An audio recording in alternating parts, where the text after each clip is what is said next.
दिवस मावळतीकडे झुकत होता. किरणातली धग मंदावली होती. किरणे हिरव्या घनदाट वनराजीवर वर्षत होती. त्यामुळे झाडांचा हिरवा रंग झगमगत होता, डोळे तिपून टाकत होता. वाटेगावातून निघालेला एक गाडीमार्ग त्या किर्र झाडीत शिरून अनेक नागमोळी वळणे घेत एक डोंगर चढून टाळगावावर उतरत होता.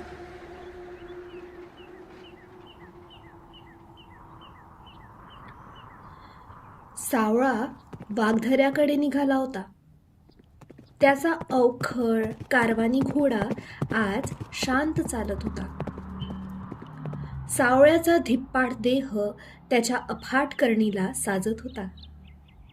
मोठे मस्तक, त्यावर तेवढेच मोठे पागोटे, रुंद चेहरा, तीक्ष्ण डोळे, दाट भुवया, नोकदार नाक, पिळदार मिशा, भरदार गर्दन, प्रचंड छाती आणि हातात तव्या एवढी लकलकीत कुऱ्हाड, असा तो सावळा घोड्यावर बसला होता आणि त्याची नजर त्याच्या पुढे धावत होती.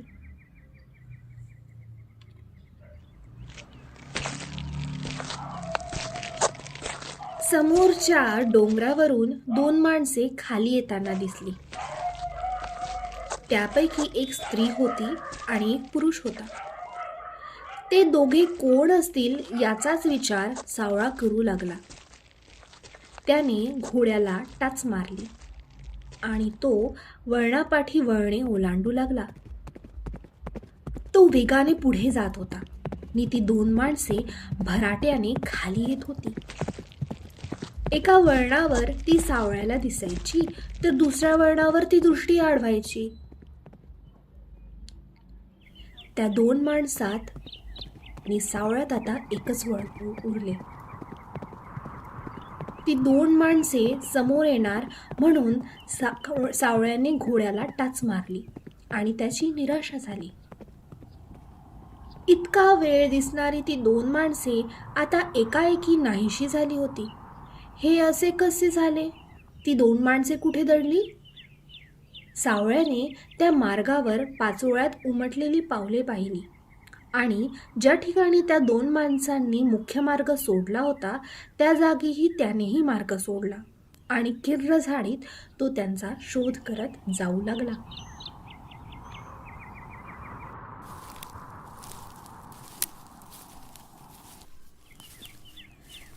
जाता जाता त्याने बाजूच्या उंच गांजणीच्या गवतावर पाहिले आणि चकित होऊन तो थांबला. समोरच गांजणीचे गवत शांत उभे होते, पण काही कांड्यांचे शेंडे थरथर कापत होते. तो प्रकार सावळ्याने हेरला आणि धारदार आवाजात गरजला, आता बाहेर या. तशी ते दोन माणसे थरथर कापत बाहेर येऊन गुन्हेगाराप्रमाणे सावळ्यापुढे उभी राहिली. त्यापैकी एक तरुण मुलगी होती. तिच्या तर तोंडचे पाणीच पळाले होते. सावळ्याने त्या तरुणीला पायाच्या नखापासून ते डोकीच्या केसापर्यंत न्याहाळून घेतले आणि आपली नजर दुसऱ्या इसमाकडे वळवली. हातातली कुऱ्हाड सरळ करून सावळा म्हणाला, कोण तू? तुझं नाव काय? मी जयसिंगपूरचा दादा पाटील. ही तुझी कोण? ही माझी लेक काशी. दादा पाटील काखेतले गाठोडे खाली ठेवून हात सोडून म्हणाला, तुझं नाव मी ऐकून आहे. तुझा बोलबाला मला ठाव हाय. हे दागिनं घे, पण सावळा माझ्या लेकीच्या अंगाला हात लावू नका. मी लेकीच्या अब्रूसाठी 2000 रुपये देईन. तेवढ्यात सावळ्याची जोरदार चपराक दादा पाटलाच्या तोंडावर कडाडली. तसा तो कोलमडून खाली पडला. काशीबाई किंचाळली. सावळा कुऱ्हाड उगारून गरजला, उठून उभा राहा. आता मारू नक. दादा पाटील गाल चोळत उठला. सावळा म्हणाला, मारू नग का? तुला ठारच माराया पाहिजे. तूच तेवढा अब्रूदार आणि आम्ही अब्रू सोडली असं तुला कोणी सांगितलं र? बोल. माझं चुकलं दादा. दादा पाटील खिन्न सुरात म्हणाला. सावळा एक पाऊल पुढं टाकून म्हणाला, सरळ उभा राहा. कुठं गेला होतास? टाळगावला, काशीबाईला सासरी घेऊन. मग परत का आणलीस? जावई काशीला घेत नाही. कशा पायी घेत नाही? लग्नात म्या हुंडा कबूल केला होता. ती रक्कम माझ्यानं जुळवली नाही गेली म्हणून. किती हुंडा कबूल केला होतास? 15,000. एवढी रक्कम का कबूल केलीस? लेकीच्या सुखासाठी आणि मातब्बर पावना जोडावा म्हणून. तू हैवान आहेस. सावळा जळजळीत स्वरात म्हणाला. तुझ्या जावयाचं नाव? टाळगावचा राजाराम पाटील. दादा पाटील पडक्या आवाजात उतरला. मग चल तर. सावळा गरजला. कुठं?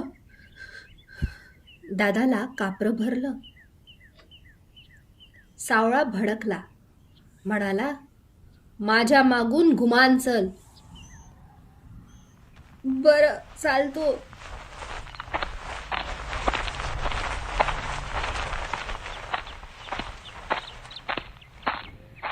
ते तिघे मुख्य वाटेवर आले.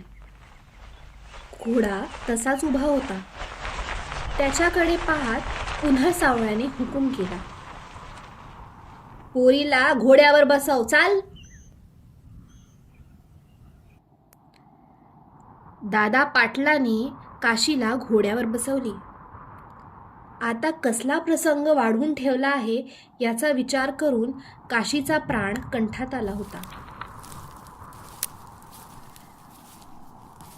सावळा काशीला घेऊन टाळगावची वाट चालू लागला. दिवस बुडाला. कडूसे पडले. तोंड ओळख मोडली आणि सावळा काशीला घेऊन टाळगावात आला. राजाराम पाटलाच्या वाड्या पुढे येताच त्यानं वाघ गरजावा अशी आरोळी ठोकली.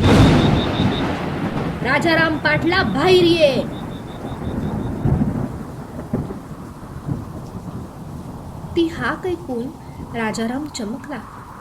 अशी उर्मट हाक कुणी मारली? त्याला राग आला. चटकन उठून त्याने कुऱ्हाड घेतली आणि कंदिलाच्या प्रकाशात त्याची कुऱ्हाड चमकली. तोंडी ढकला. कोण आहे? मी हाय, सावळा. सावळा म्हणाला. ती कुऱ्हाड तिथंच टाकून मोर ये, नाही तर तू हे मुंडक वाघदऱ्याकडे जाईल. चल ये. सावळा हे नाव आणि ती जबर धमकी ऐकून राजाराम पाटलाची हातची कुऱ्हाड गळून पडली. त्याला धडकी भरली. त्याच्या आई बहिणीला कापरी भरले. म्हातारा भेदरला आणि राजाराम अंगणात आला. म्हणाला, नाईक, काय म्हणता? ही बाई कोण आहे? सावळ्याच्या डोळ्यात जाळ पेटला. त्याची कुऱ्हाड लटकाकली. ही माझी बायकू काशी. राजाराम रडवा चेहरा करून उतरला. हिला घरात का घेत नाहीस?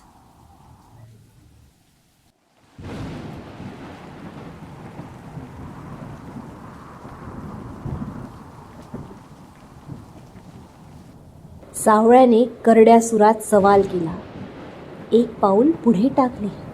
वातावरण तंग झाले. राजारामाची पाचावर धारण बसली. तो म्हणाला,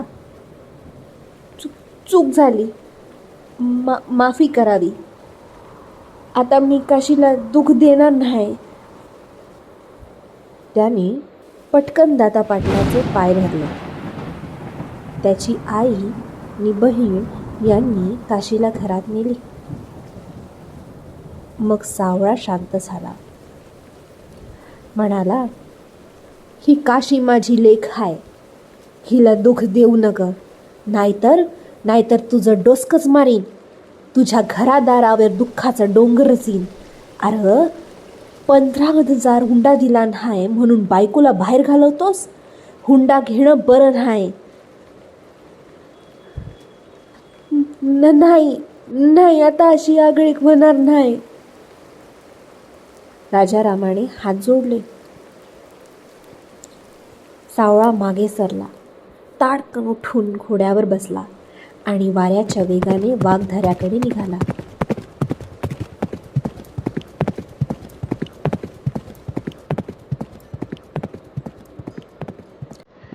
काशीचे नांदणे लागल्यामुळे त्या खोऱ्यात एक नवे पर्व सुरू झाले होते. गावोगावींच्या लेकींचे बाप सावळ्याला भेटत होते आणि जावयांच्या कुकर्मांचा पाढा वाचत होते. मग सावळा त्या गावाला जाऊन त्या जावयाची रग जिरवत होता. कित्येक मुलींचे संसार हुंड्यापायी नाचले होते.